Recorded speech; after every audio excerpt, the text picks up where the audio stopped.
Friends, आज हम लोग जा रहे हैं जागेश्वर मंदिर। जागेश्वर मंदिर अल्मोड़ा जिले में स्थित है। ये बहुत प्रसिद्ध भगवान शिव का मंदिर है।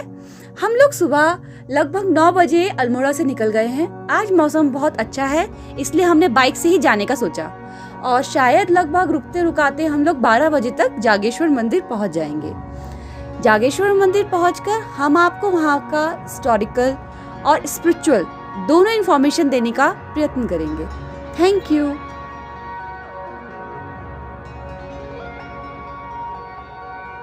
जागेश्वर मुख्य मंदिर इस परिसर के एक छोर पर पश्चिम मुखी रूप में स्थित है। प्रवेश द्वार के दोनों तरफ द्वारपाल की ऊंची ऊंची मूर्ति स्थापित है। इन्हें नंदी व स्कंदी कहा जाता है। मंदिर के भीतर एक मंडप से होते हुए आप गर्भगृह पहुंचते हैं। मार्ग में गणेश, पार्वती जैसे शिव परिवार के सदस्यों की कई मूर्तियां स्थापित हैं। प्रत्येक मूर्ति के ऊपर रोजाना पूजा अर्चना के संकेत दिखाई पड़ते हैं। भूमि पर एक बड़ा शिवलिंग देखा जा सकता है। मंदिर के पुजारी से आप असली शिवलिंग के दर्शन कराने का अनुरोध कर सकते हैं। असली शिवलिंग 2 पत्थरों की जोड़ी है। एक शिव व दूसरी शक्ति का रूप है। कहा जाता है यह एक शिवलिंग स्वयंभू अर्थात धरती के गर्भ से स्वयं प्रकट हुआ है। इस शिवलिंग के नीचे शायद पानी का कोई जीवित सोर्स मौजूद है, क्योंकि यहाँ से पानी के बुलबुले निकलते दिखाई पड़ते हैं।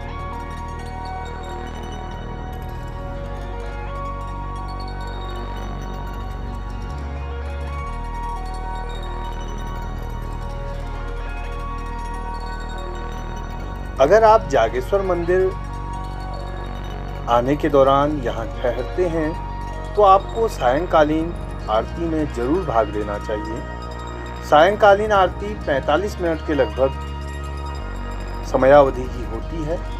उस दौरान आप पाएंगे कि इस पाषाणी सभ्यता के इस सुनसान और लगभग वीरान स्थान पर यह जो स्थान बन जाता है वह पुजारियों के मुख से निकलने वाले मंत्रों के उच्चारण से इस स्थान को वह ऐसे आच्छादित कर देते हैं मानो साक्षात देवता यहाँ आने को तरसे। मंदिर में आप देखेंगे कि यहाँ चंद्रवंशीय शासकों जैसे दीपचंद, कृपालचंद आदि कुछ प्रमुख शासकों की प्रतिकृतियां बनी हुई हैं। महामृत्युंजय मंदिर जागेश्वर मंदिर के अंदर एक प्रमुख मंदिर है। कहा जाता है यह सबसे प्राचीनतम मंदिर और विशाल मंदिर है। इस परिसर के बीचों बीच यह स्थित है। परिसर में प्रवेश के तुरंत बाद आप इस मंदिर को अपनी दाएं तरफ पाएंगे। कहा जाता है कि यह प्रथम मंदिर है। यहाँ लिंग के रूप में शिव पूजन की परंपरा सर्वप्रथम आरंभ की गई थी। पुरातत्ववेत्ताओं ने दीवार पर 25 अभिलेखों की खोज की है, जो कि 7वीं से 10वीं शताब्दी की बताई जाती है। अभिलेख संस्कृत में, ब्राह्मी में भाषा में लिखे गए हैं। मंदिर के शिखर पर पाषाणी पट्टिका में एक राजसी दंपत्ति द्वारा लाकुलिस की पूजा अर्चना करते हुए प्रदर्शित किया गया है। तो यह एक प्रमुख मंदिरों में से एक मंदिर है। इसके अलावा यहाँ पुष्टि देवी मंदिर, दक्षिणाभिमुखी हनुमान मंदिर, नवग्रह मंदिर, लकुलिस भगवान शिव के 28वें अवतार माने जाते हैं। कुछ लोग इन्हें एक स्वतंत्र पंथ भी मानते हैं। उत्तराखंड व गुजरात में भगवान शिव के लकुलिस अवतार की आराधना की जाती है और वही अवतार यहाँ इस जागेश्वर धाम में पूजित है। इसके अलावा तांडेश्वर मंदिर भी है। लकुलिस मंदिर के बिल्कुल बगल में एक छोटा सा मंदिर है। बटुक भैरव मंदिर भी यहाँ है और मंदिर परिसर के पास ही थोड़ी दूर जाने पर कुबेर मंदिर भी है। कुबेर मंदिर परिसर के एक पहाड़ी में ऊपर नदी के पार बसा हुआ है, जो कि जागेश्वर मंदिर परिसर के चारों ओर बहने वाली है पवित्र नदी के एक तट पर बसा हुआ है। अन्य मंदिरों की तरह कुबेर मंदिर के भीतर भी मुख्य देव के रूप में शिवलिंग ही स्थापित है। मंदिर के प्रवेश द्वार के ऊपर शिलाखंड पर कुबेर की प्रतिमा लगी है, इसलिए इस मंदिर को कुबेर मंदिर कहा जाता है। कुबेर मंदिर के पास एक छोटा सा चंडिका मंदिर भी है, जिसके भीतर मुख्य देवता के रूप में शिवलिंग ही स्थापित है। जब आप इन सभी मंदिरों की पूजा अर्चना कर लेते हैं, देख लेते हैं, इसके बाद या तो आप जब मंदिर जागेश्वर में प्रवेश करते हैं उससे पहले, या जब जागेश्वर को छोड़ के आप अल्मोड़ा की तरफ जाते हैं उस समय एक और मंदिर जो कि जागेश्वर मंदिर से भी विशाल मंदिर प्रतीत होता है, उसको बोला जाता है दंडेश्वर मंदिर। दंडेश्वर मंदिर के आप दर्शन कर सकते हैं। मान्यता यही है कि पहले आप जागेश्वर के दर्शन करें और उसके बाद दंडेश्वर के दर्शन करें। दंडेश्वर यूँ तो जागेश्वर प्रवेश से पहले आने वाला मंदिर है, लेकिन बाद में उसके दर्शन किए जाते हैं। दंडेश्वर मंदिर परिसर का मुख्य जागेश्वर मंदिर परिसर से लगभग 1 किलोमीटर की दूरी पर यह पूर्व में यह स्थित है। यहाँ एक बड़ा मंदिर व 14 अधीनस्थ छोटे बड़े मंदिर स्थापित हैं। वस्तुतः यह बड़ा मंदिर दंडेश्वर मंदिर है। इस क्षेत्र का सबसे ऊंचा और विशालतम मंदिर यह मंदिर है। अगर इन मंदिरों की बात करें तो इन मंदिरों में दंडेश्वर मंदिर के समीप एक चबूतरा स्थित है, जिसके आसपास और भी मंदिर दिखते हैं।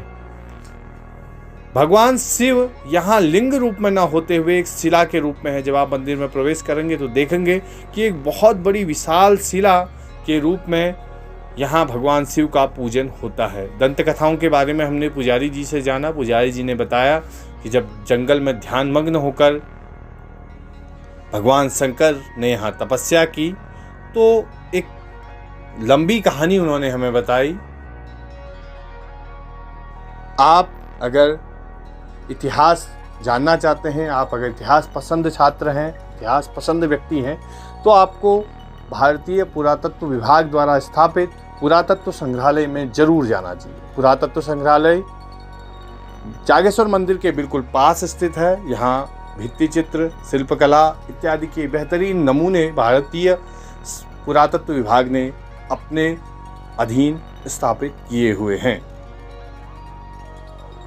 इस संग्रहालय की सर्वोत्तम कलाकृति पौन राजा की आदमकद प्रतिकृति है, जो कि अष्टधातु में बनाई गई है। इसे दंडेश्वर मंदिर से सड़क मार्ग द्वारा यहाँ लाया गया। कुमाऊं क्षेत्र की यह अत्यधिक दुर्लभ प्रतिमा है। यहाँ फोटो खींचना सख्त मना है, इसलिए मैं आपको वीडियो में वो सब चीज़ें नहीं दिखा सकता जो हमने यहाँ अनुभूत की। इन कलाकृतियों को हमेशा चोरी का खतरा रहता है, इसलिए इन कलाकृतियों को बहुत ही संजोकर सरकार और यहाँ के स्थानीय लोग रखना चाहते हैं। अब मैं आपको बात करूं कि अगर आपको जागेश्वर पहुंचना है तो यहाँ का सबसे बड़ा और निकटतम शहर यहाँ से 35 किलोमीटर दूर अल्मोड़ा है। अल्मोड़ा आप हल्द्वानी से 90 किलोमीटर की दूरी पर आसानी से कभी भी पहुंच सकते हैं। हल्द्वानी तक आप हवाई या रेलवे सुविधाओं का इस्तेमाल कर सकते हैं। और अगर आप यहाँ आना चाहते हैं तो या तो आप अल्मोड़ा आपको रुकना चाहिए, और अगर आप जंगल में या एकांत इलाकों में रहना चाहते हैं तो आपको जागेश्वर मंदिर के परिसर के आसपास बहुत सारे छोटे बड़े रिजॉर्ट, होटल इत्यादि मिल जाएंगे। आजकल होम स्टे की सुविधा भी यहाँ बहुत अत्यधिक मात्रा में उपलब्ध है। रिजनेबल प्राइस में आप यहाँ यह भी प्राप्त कर सकते हैं। इसके अलावा जागेश्वर मंदिर के पास ही यहाँ से लगभग 14 किलोमीटर की दूरी पर वृद्ध जागेश्वर मंदिर भी है। आप वहाँ दर्शन कर सकते हैं। जब आप अल्मोड़ा से जागेश्वर मंदिर के लिए निकलते हैं तो उससे पूर्व में ही एक मार्ग आपको वृद्ध जागेश्वर ले जाता है। वहाँ मंदिर तक रोड बनी हुई है, आप वहाँ भी दर्शन कर सकते हैं। वो भी प्राचीन मंदिर है। मंदिर के आसपास दुकानें आपको सादा भोजन उपलब्ध करा देंगे। अन्य सभी ज़रूरत की सामान यहाँ उपलब्ध हो जाता है। तो साथियों, ये था जागेश्वर मंदिर का ऐतिहासिक, सांस्कृतिक और सामाजिक वर्णन। अगर आपको अच्छा लगा है तो प्लीज़ लाइक, शेयर, सब्सक्राइब जरूर करें। तब तक के लिए धन्यवाद। नमस्कार। जय हिंद, जय भारत, जय उत्तराखंड।